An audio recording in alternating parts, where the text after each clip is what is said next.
जिन दिनों में न्यायी लोग न्याय करते थे, उन दिनों में देश में अकाल पड़ा। तब यहूदा के बैतलहम का एक पुरुष अपनी स्त्री और दोनों पुत्रों को संग लेकर मोआब के देशों में परदेशी होने के लिए चला। उस पुरुष का नाम एलीमेलेक, उसकी पत्नी का नाम नियोमी, दोनों बेटों का नाम मैलोन और किल्योन था। वे एपराती थे, अर्थात यहूदा के बैतलहम के रहने वाले थे। वे मोआब के देश में आकर रहे। तब नियोमी का पति एलीमेलेक मर गया। नियोमी और उसके दोनों पुत्र रह गए और एक एक करके उन्होंने मोआबिन स्त्री से विवाह कर लिया। एक का नाम ओप्रा और दूसरी का नाम रूत था। फिर वो वहां कोई 10 वर्ष तक रहे। तब महलोन और किल्योन दोनों मर गए और नियोमी अपने दोनों पुत्रों और पति से रहित हो गई। हालेलुया। आज मॉर्निंग और इवनिंग मीटिंग में आपको इस वचन के बारे में शेयर करूंगा। परमेश्वर ने आपको अपनी महिमा के लिए बुलाया है और परमेश्वर ने इसलिए भी आपको बुलाया है कि वो आपको परख कर आपको ब्लेस कर सके। बैतलहम का मतलब है रोटी का घर। और बाइबल कहती है एलीमेलेक ने जब देखा कि मेरे पास रोटी नहीं क्योंकि अकाल पड़ चुका है, वो मोआब देश में रहने के लिए गया। मोआब देश नीचा है और बैतलहम ऊंचाई पे है। बैतलहम का मतलब है रोटी का घर और मोआब यानी कि एक ऐसी जाति जो व्यभिचार से पैदा हुई थी।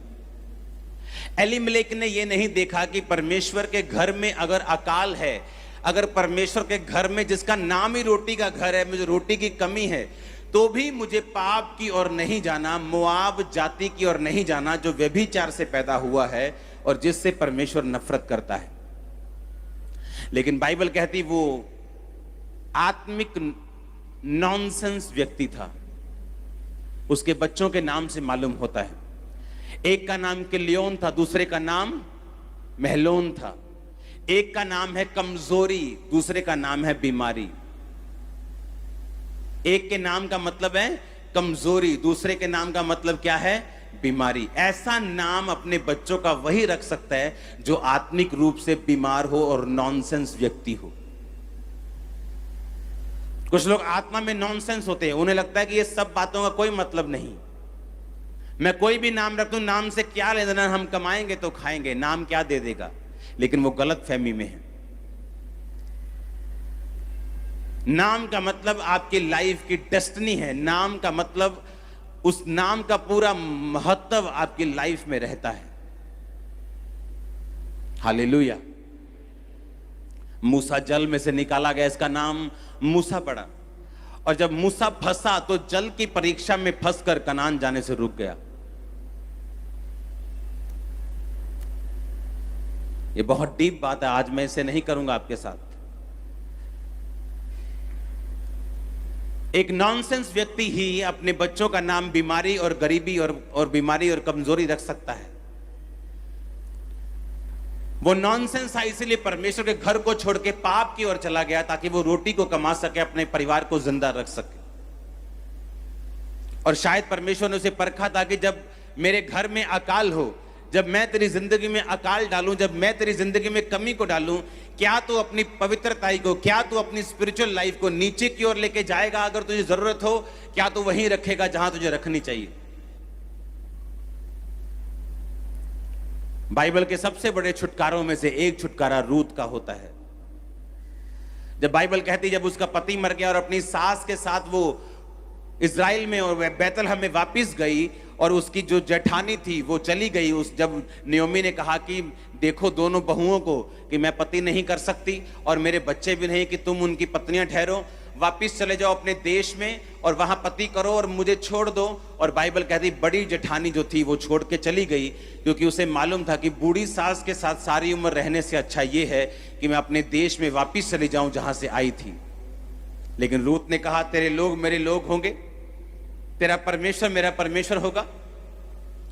उस आयत को हम अपनी स्क्रीन के ऊपर पढ़ेंगे।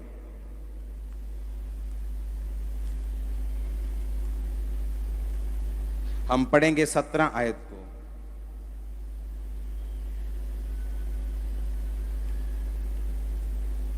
सोलह आयत को। रूत बोली, तो मुझसे ये विनती ना करके मुझे त्याग या छोड़कर लौट जा।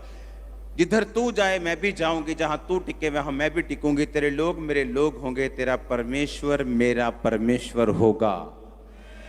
तारीफ करो जोर से इस लाइन के लिए।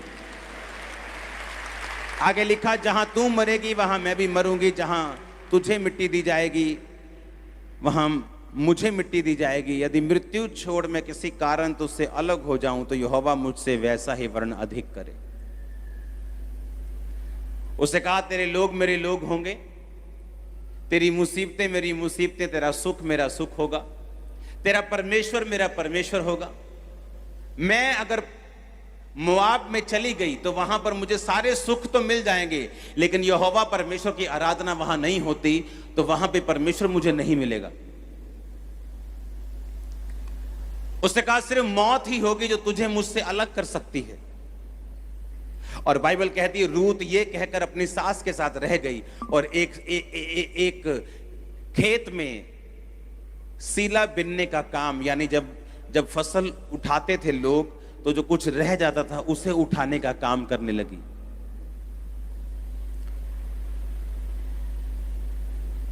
और बाइबल कहती है कि उसे उठाते उठाते वहां बोअज मिला जो उसका रिश्तेदार निकला, और परमेश्वर ने बोअज के दिल में डाला कि वो रूत से शादी करे।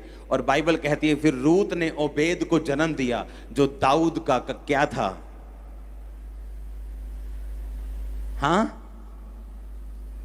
परदादा, हाँ यिशै, उसके बाद उससे वो जन्मा।